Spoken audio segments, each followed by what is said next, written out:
Bom dia a todos, obrigada por estarem aqui. Então, hoje a gente vai falar sobre Bezerra de Menezes. E na apresentação de hoje a gente vai falar um pouquinho sobre a biografia dele, mas vamos focar um pouquinho mais no relacionamento dele com o Espiritismo, tá bom? Então, a história de Bezerra é muito importante para entender o desenvolvimento do Espiritismo no Brasil. Mas aí a gente começa... Essa aqui. Acho que tem um almoço lá. Ah, pelo nosso, então tá. Ok. Então, o nome dele é Adolfo Bezerra de Menezes, nascido em 29 de agosto de 31, no Ceará. Ele cresceu pobre, a família dele passava por dificuldades financeiras, cresceu dentro da religião católica, que era comum, né? A gente está aí nessa fase do Brasil Império, e o catolicismo era a religião oficial.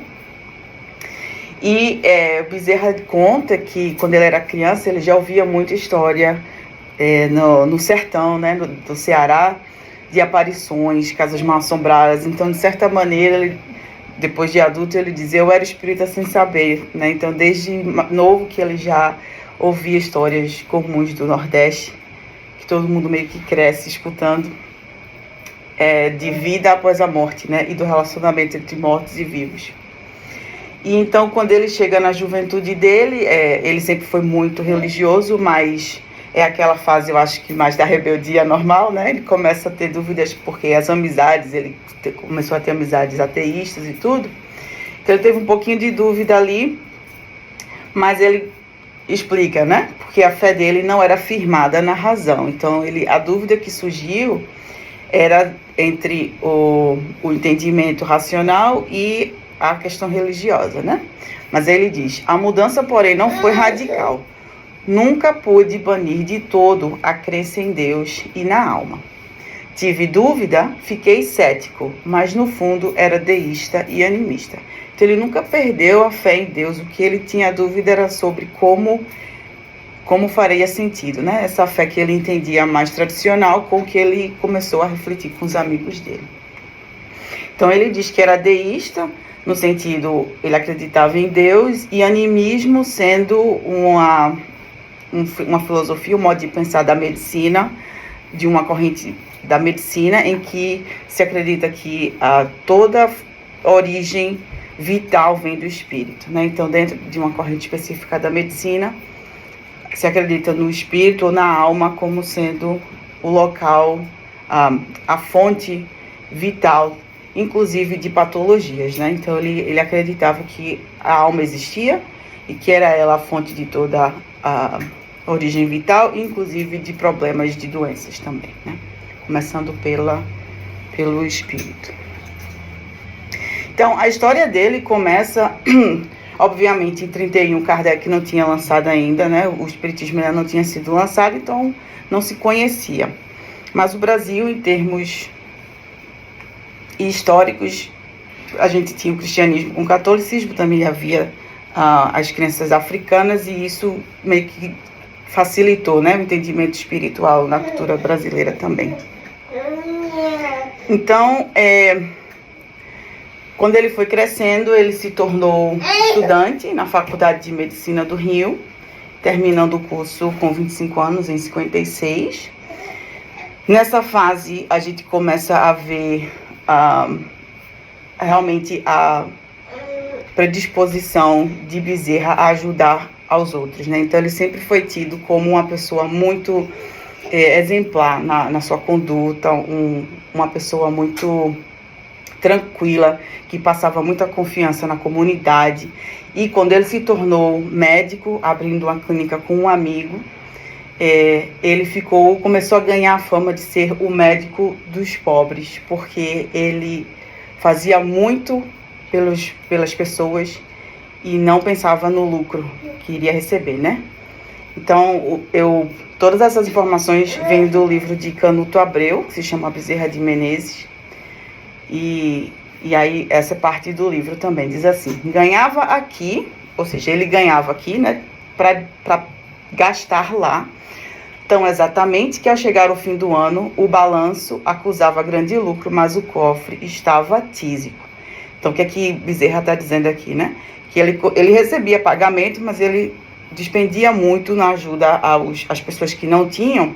Então, quando chegou no final do ano, a clínica dele não tinha dinheiro, né? Então, ele acusava lucro, porque ele recebia pagamentos, mas ele não tinha reservas. O cofre estava tísico. Tísico era o termo usado de tuberculoso, né? Doente. O cofre estava fraco. Então, só que ele diz, o coração, porém, estava contente e a consciência nadando em alegria.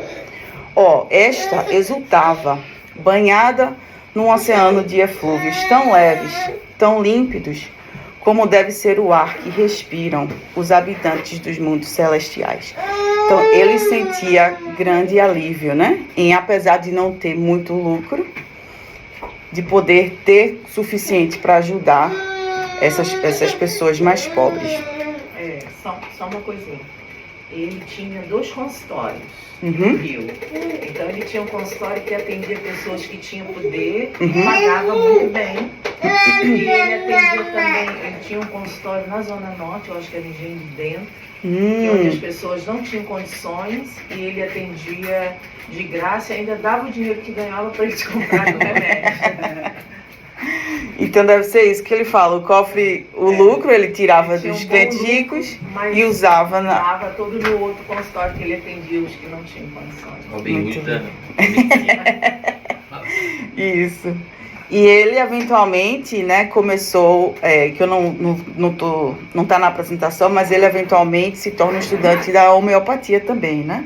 Então, quando ele se torna mais velho, a homeopatia e o espiritismo são muito conectados no Brasil, apesar de não estar diretamente ligado à história de Bezerra. Então, por isso que eu não falei muito aqui, não vou falar muito aqui sobre a homeopatia, mas faz parte, inclusive, até da FEB, do início da FEB, no programa de assistência através de trabalho homeopático também. Interessante também, Paulinho, que ele nasceu em 1856 e o Livro dos Espíritos foi publicado em 1857. Não, ele nasceu em 31, ele concluiu. Medicina, isso. Desculpa, ele concluiu o curso de medicina e 1 ano depois saiu o Livro dos Espíritos. Então, e aí também tem a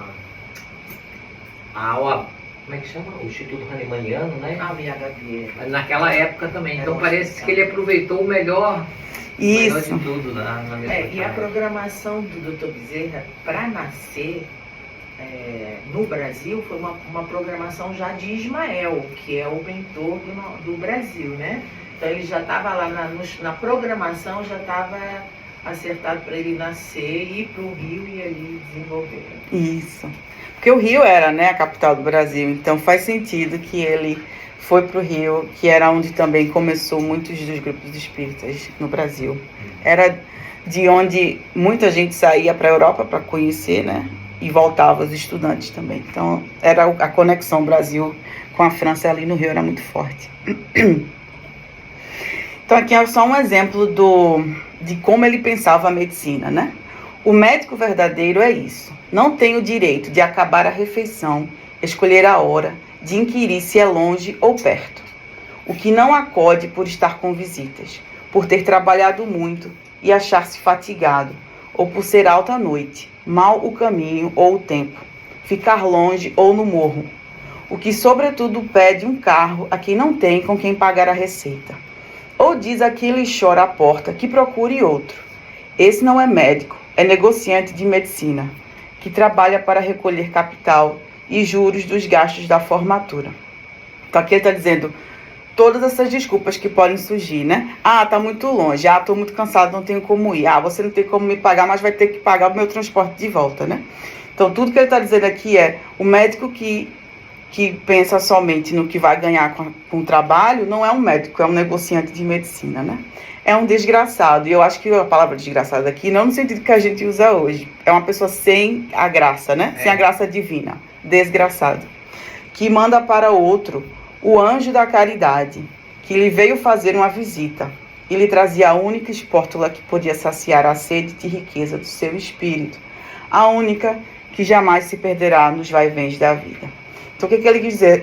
Esse médico que vê tudo na questão financeira, do ganho imediato, né, manda o anjo da caridade, ou seja, a única oportunidade que você tem de fazer o bem, você está mandando para outra pessoa. A única oportunidade que você recebe de saciar a sede do seu espírito, você coloca para alguém porque você está cansado ou porque você não está vendo o lucro, né? Então, é uma reflexão, eu acredito também que tem muito a ver com a realidade do Brasil na época, muita pobreza, né? Era muito mais pobre do que é hoje. Então, existia também muita gente necessitada e eu acredito, ele, por ser uma pessoa que tinha essa... no coração dele, né? Em questão espiritual também, um espírito que se preocupava muito em ajudar o próximo. Talvez ele via amigos, colegas que não pensavam da mesma forma e ele encontrava um problema nisso, porque o médico é aquele que serve, né? Então, muito a questão do serviço para as pessoas, mesmo se você estiver cansado, mesmo se for longe, fazer um esforço de ajudar, né? Então, aqui é só um exemplo do que levou ele a ser conhecido no Rio de Janeiro como médico dos pobres. E essa fama dele de médico dos pobres atraiu a atenção dos políticos, porque era algo bom, né? Ter um político que tivesse esse tipo de respeito na comunidade. Então, eventualmente, ele é chamado a entrar também na esfera política no Brasil, no Rio de Janeiro. E ele entra e tenta fazer o melhor que pode, mas a gente sabe como é política, não mudou muito. E teve também dificuldades nesse sentido, porque ele queria fazer o certo e política, como sempre, é um jogo muito de interesse, né? Mais material. Então, a gente agora entra na questão do espiritismo. Nessa época, Bezerra, mais velho, né? Um pouquinho mais velho, casou-se, teve filhos. Só que, com pouco tempo, a esposa dele faleceu. Então, ele se viu com muita dor, porque ele era muito amigo, muito próximo da esposa dele, e foi o que trouxe ele de volta à religião, né? Então, ele ainda dentro do contexto católico, começou a ler a Bíblia, que foi algo que também ajudou muito na questão do entendimento do evangelho para ele. E dentro do meio político, onde ele estava inserido, havia muitos políticos já que estavam criando grupos espíritas. E um desses ofereceu a ele o Livro dos Espíritos para ele ler. Foi quando ele começou a ter um entendimento maior do espiritismo, né? E ele, lendo o livro, ele diz que tudo era novo, mas tudo já era, de alguma maneira, familiar. Era como se fosse assim, eu estou lendo pela primeira vez, mas eu já entendo o que está escrito aqui. Então, para ele, de alguma maneira, já fazia sentido, né? Nessa fase inicial do espiritismo, havia muitas divisões, muitas disputas. Então, como tudo que está no começo, né, existem muitas dúvidas. E os grupos que começaram a se formar, cada um achava que tinha a melhor resposta de como criar um movimento espírita. E ele se vê nesse contexto, né, do início do espiritismo no Brasil, onde tudo ainda é muito novo, existe muito ego envolvido, muitas das pessoas que estão criando os grupos, né, cada um diz, não, a gente tem que focar somente na parte científica do espiritismo e excluir a parte religiosa. Os outros diziam, não, a gente não pode excluir a parte religiosa, a gente tem que incluir também. Então começou essa divisão entre científicos e místicos. Eles chamavam místicos quem focava mais em Jesus, né? Ele recebeu esse nome de místico. Então é uma fase de mais ou menos umas 2 ou 3 décadas aí do movimento espírita, entre 1970 até 90, onde muitos grupos se formam, muitos grupos se dissolvem, muitos grupos começam a meio que ter confusão entre um e outro. Então, dentro do próprio grupo, confusões se separam. Então, tudo assim, bastante ainda numa fase menos harmônica, né? Apesar de todos falarem de fraternidade, mas sempre era fraternidade dentro do que eles achavam que era fraterno, né? Se você não concorda, então, você está fora da fraternidade, o que é muito humano, né? Você entende que existem aí bastantes interesses também próprios do que as pessoas achavam que era o espiritismo, a questão do achar que faz parte, que é uma decisão nossa, né? Criar um movimento que não é algo espiritual. Eles não estavam considerando a amplitude espiritual do espiritismo, estava considerando seus entendimentos limitados do que deveria ser o movimento, né? Então, o espiritismo passando aí nessa fase por dissensões dentro do próprio movimento, nesse comecinho aí, e aí com a virada em 1890, o Brasil deixa de ser império, passa a ser república. Como é? Aula de história. Então, o Brasil passa a ser república, e a república traz uma constituição, dentro dela um novo código penal que tornou o espiritismo crime. Então, assim, você agora tem ataques, né, de fora, o governo atacando, você tem dissensões dentro do movimento, e um tentando dizer que o outro está errado. Então, você vê muita tentativa de destruir o que estava tentando começar, né, dentro do movimento espírita. E Bezerra, continuando na sua jornada de muita leitura para entendimento, né, do espiritismo, começa a envolver-se com grupos que eram os considerados místicos, ou seja, os grupos que eram mais focados na conexão com o cristianismo, mais focados na relação com Deus, e não necessariamente nos científicos, que focavam mais nas discussões intelectuais da ciência espiritual.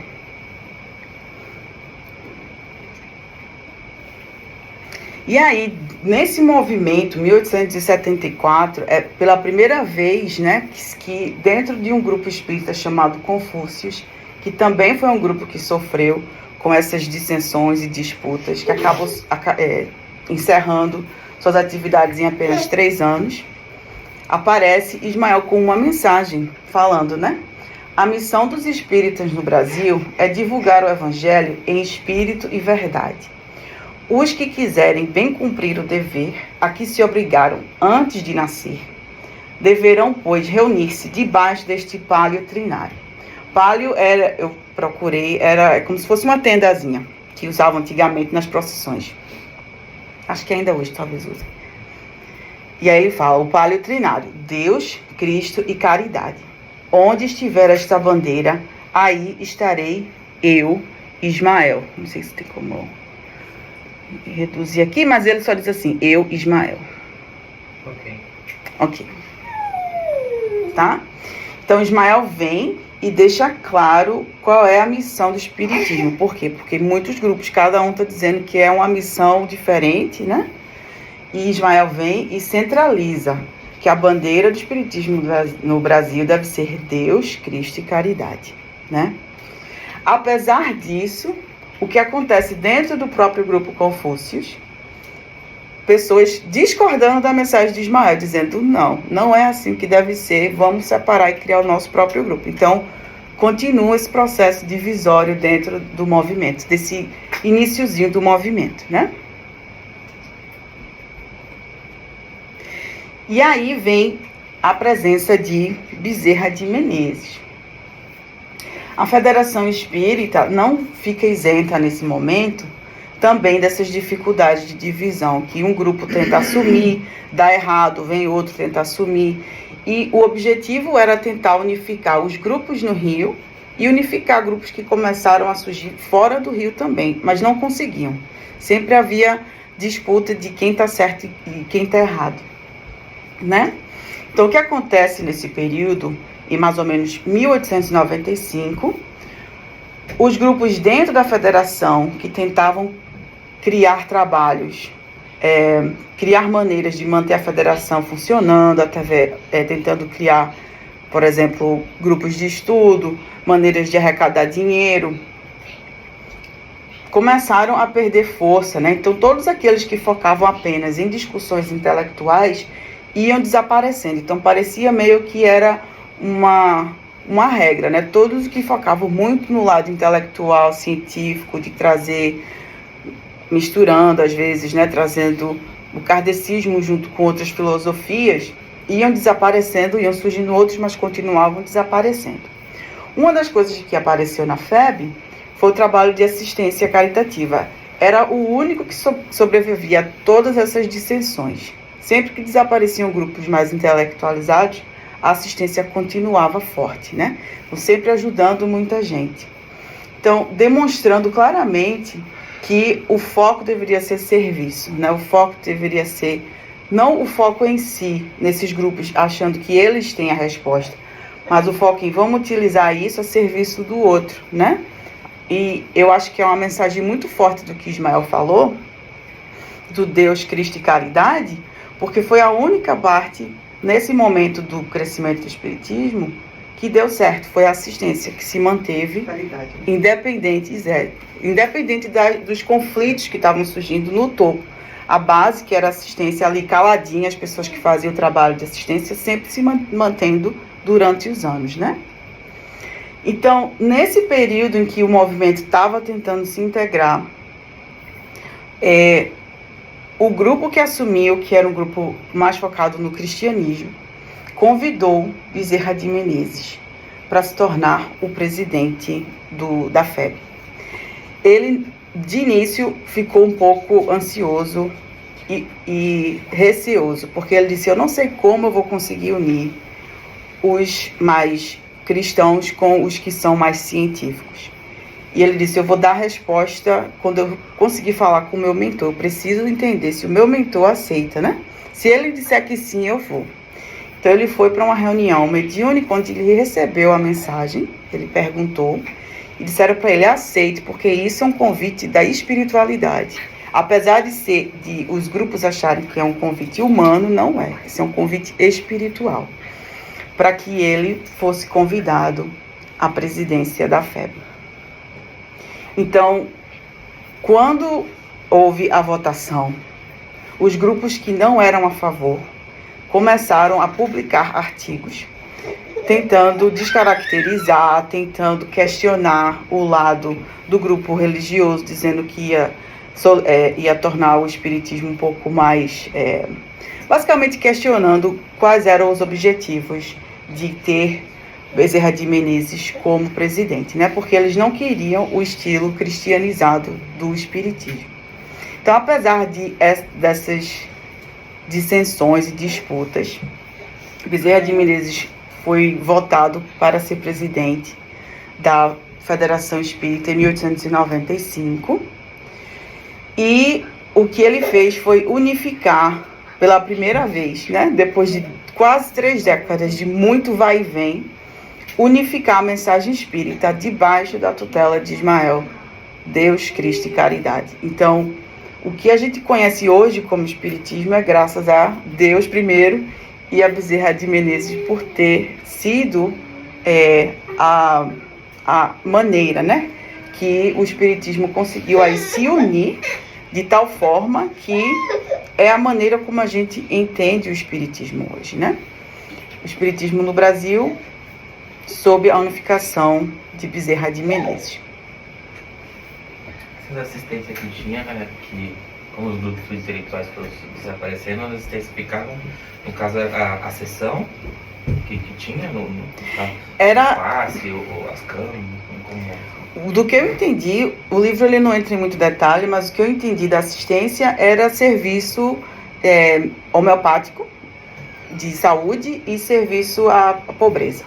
Então, eles talvez tinham alguma salinha onde eles faziam esses serviços. Então, o lugar onde havia mais as sessões públicas, né, e as discussões eram dos grupos que tomavam a frente, né, da FEB. Mas a assistência, independente de quem tomava a frente, sempre permanecia. Então, é algo interessante, né? Essa assistência até hoje tem. Né? Então, a Federação Espírita Brasileira, na época do Dr. Bezerra de Menezes, era no centro do Rio de Janeiro. E depois, no local, depois foi transferido para outro lugar, mas no centro também, na Avenida Passos, onde é a sede histórica. E até hoje eles dão assistências. Ali no centro dos rios tem casarões, muitos casarões até hoje de irmãzinhas que trabalham, vêm do corpo, né? Então, eles dão cestas básicas, assistência. Muito bonito o trabalho. Esse trabalho não parou, porque realmente o que vem da espiritualidade não acaba, né? E a gente vê assim que há muito burburinho em relação a cristianizar a FEB, burburinhos humanos. Isso. Mas quem está acima é Ismael, Dr. Bezerra de Menezes ainda trabalha com o Ismael para manter isso tudo fervoroso, que não pode o humano, as falhas humanas, deprimir, né, todo esse sistema. E Deus, Cristo e Caridade é a bandeira que a federação tenta seguir. Mas é claro que tanto na federação como em todas as outras instituições, todas e de todas as religiões, tem os bons e tem aqueles discutidores, né? Questionam, né? Os questionadores que realmente em todos os lugares, como o nosso planeta de provas e expiações, vão ter. Não adianta você procurar um lugar perfeito que não vai encontrar no nosso planeta. E a gente tem que entender e procurar ficar sempre do lado dos serenos, dos pacificadores e respeitar cada um, né? Isso, exato. É porque, infelizmente, ainda existe muita conversação, discussão e pouca ação, né?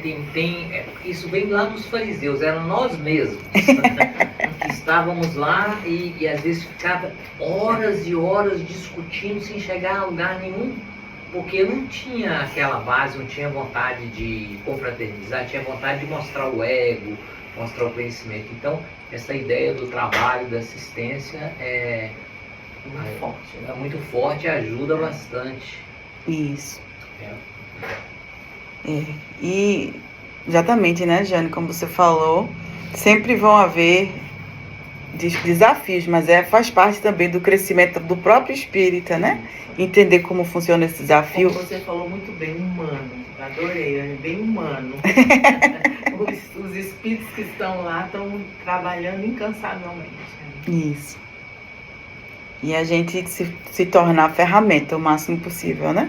Desse trabalho e esquecer um pouquinho do que a gente tem entendimento tão limitado das coisas, né? A gente não sabe o que vai acontecer amanhã, mas esse trabalho espiritual, o próprio livro também diz, né? E como Jane falou, ele já estava sendo criado. Bezerra de Menezes já veio com essa missão, né? Foi só juntar as peças. Foi só ir juntando, já existia esse grupo, que era um grupo mais cristianizado, que eventualmente foi o grupo que ele participou, e então ele, se tornando o presidente da Federação Espírita, trouxe essa unificação. Então foi o que realmente unificou esses grupos espíritas, que é como a gente conhece o movimento hoje. Certo? E aí, só para terminar, uma mensagem que Kardec enviou também na época após a desencarnação dele para a Sociedade Espírita Fraternidade. Aí tem o nome do médium aqui. Depois eu mostro para vocês, eu não tenho o nome dele. Não sei se dá para mexer. Frederico Júnior. Frederico Júnior. Então ele diz: meus amigos, é possível que eu seja injusto convosco naquilo que vou dizer. O vosso trabalho, feito todo de acordo, não com a doutrina, mas com o que interessa exclusivamente aos vossos sentimentos, não pode dar bom fruto. Então, a mensagem dele na época, né, em relação a essa vontade, eu acho que humana, de tentar fazer tudo do jeito que acha que é certo, né? E ele diz que você não deve se basear nela.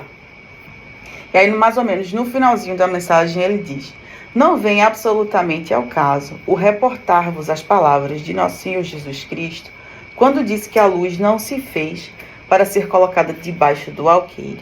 Não vem ao caso e não tem aplicação, porque não possuís luz própria. Então, ele está dando um chacoalhão, né, bem forte, dizendo: vocês estão aí achando que vocês têm luz, que vão fazer essas mudanças, mas vocês não têm luz ainda. Fazei a luz pelo vosso esforço, iluminei todo o vosso ser, com a doce claridade das virtudes. Disciplinai-vos pelos bons costumes no templo de Ismael, templo onde se adora a Deus, se venera o Cristo e se cultiva a caridade. Então, sim, distribuí a luz, ela vos pertence.